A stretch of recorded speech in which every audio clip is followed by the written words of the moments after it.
So there's this advice that's been floating around in the architecture community, and I've been given this advice, and a lot of people actually follow this advice. And the advice is that it really doesn't matter whether you get licensed or not, because if you're working for a firm, you're not going to be stamping drawings, and there's not a huge difference in salary.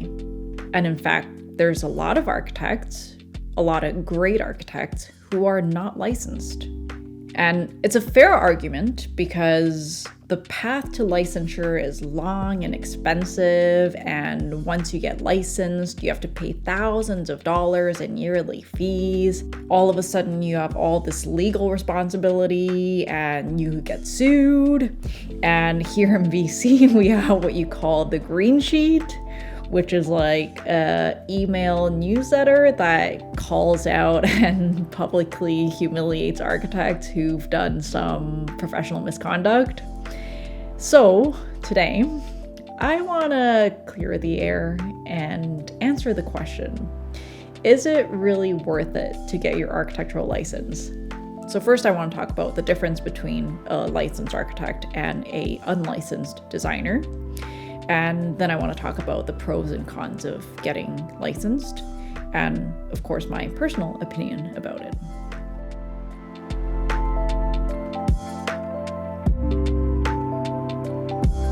Hey guys, welcome back to the channel. If you're new here, my name's Dami, and I am a licensed architect in beautiful Vancouver, BC. And by the way, licensed architect, doesn't that just sound a little bit better than an intern architect? On this channel, we talk about architecture and design, and also some tools and strategies that can help us have more meaningful and fulfilling careers in architecture. So what is the difference between a licensed architect and an unlicensed designer or an intern architect? So when I was an intern, I used to hate this word. It's quite demeaning because society has a pretty strong connotation for the word intern, but legally in North America, if you're not licensed, you are technically an intern. And according to NAAB's definition, intern refers to any individual in the process of satisfying a registration board's experience requirements. This includes anyone not registered to practice architecture in a US or Canadian jurisdiction, graduates from NAAB accredited programs, architecture students who acquire experience prior to graduation, and other qualified individuals identified by a registration board. And this is all because there's a huge difference between what you learn in school and the real practice of architecture. And unless you go through the program and meet all the requirements, you don't have the right to call yourself an architect, and you don't have the right to practice. I don't know if you guys know Bob Borson. He writes the blog Life of an Architect. He had a pretty interesting piece on this, and he puts it really well. He says not having the right to license really boils down to not having the right to be held accountable for the public, for protecting their health, safety, and welfare. Or, in other words, the right to be sued for screwing up.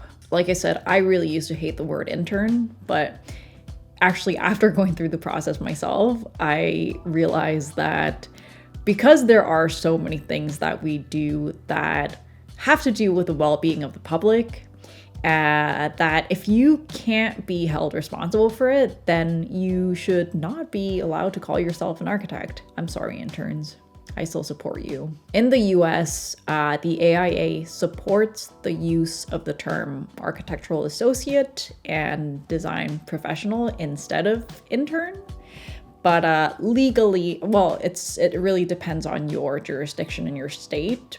But legally, in the eyes of NAAB and CACB, if you're not licensed, you're still referred to as an intern architect. So I am of two minds on this, and obviously I decided to get licensed, but I think both arguments are valid. So I'm going to present the case for both based on my personal experience and my personal opinions. So these are the most common reasons people say getting a license is not worth it. People say it costs too much, it's expensive, the cost of exams, yearly fees, which for me is around $1,000 a year, the fee to join, the continuing education, and of course there's the liability and responsibility, and of course the good old, I've been working in the field for 10 years, I already know how to be an architect argument. And the biggest reason for me would be like the liability and responsibility aspect of it. I have always had like side hustles when I was an intern. Like I did small renovations or like interior design jobs or drafting jobs on the side for friends or small clients. But as a licensed architect, technically you can't do any of that work. So you can only do work that you're kind of signing off on as a professional, and you're giving assurance that the building's going to be built to a certain standard in terms of like life safety and accessibility, giving assurance that you've kind of checked all the necessary building codes to make sure of that. What this means is that, let's say I want to do a small reno for a friend, right? And my friend wants me to help him like redesign his apartment and submit permits for moving around a couple walls, ripping out the ceiling, and he's gonna do the construction himself or get a couple of his friends to help. Like I used to do this all the time, draw it up, submit it with my name and with my contact info, and we get a electrical or like a mechanical engineer to submit his letter of assurance. And this is completely legal. You can do this as an unlicensed designer. Now that I am a licensed architect, I need to take responsibility to oversee the construction. Now, because my friend is not a reputable contractor, I don't really want any part in that. And because if anything goes wrong, it could get messy. If these small jobs are a big part of your income, then maybe it's not the best idea for you. Another scenario I've seen is, and I've actually seen this happen to quite a few of my friends because there is quite a big film industry here in Vancouver. So sometimes architects will work as set designers or art directors for the film industry, like designing movie sets. But according to our local jurisdiction, the AIBC, this is frowned upon because, once again, you're building things that's going to last a couple weeks or a couple months, and you're tearing it down right after that. And that's in conflict with the responsibility to oversee construction and to make good buildings. Yeah, I know it's extremely stringent. Every jurisdiction is different, so you should check with yours. But I think, yeah, this is the main thing to keep in mind if you are someone who kind of wants to straddle different industries and roles that involve construction, but is not exactly the role of a licensed architect. Before we go into my next argument, I want to share a little message from our sponsor, Skillshare. Now, I'm going to build the case for why you should get licensed based on my personal experience. Other than the fact that your parents finally believe that you're not delivering coffee in the office, you also get knowledge and competence, respect and confidence, and money. So whether you get licensed or not, the internship process and the whole examination process is designed to make sure that you are well equipped to design and construct safe and healthy buildings.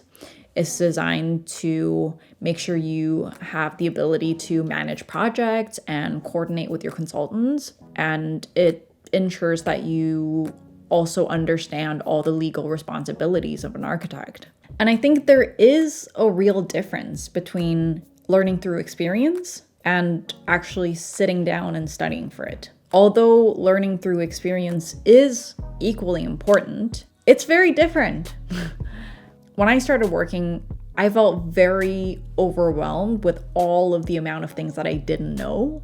Like, I didn't even know what a contract or a RFI was. But when I started studying for it, I realized, okay, there's like all of these things that I have to know, like regarding code, envelopes, and practice. And I can actually start listing off the things that I don't know, and I can start making steps towards learning all those things. And also, you're learning from primary resources.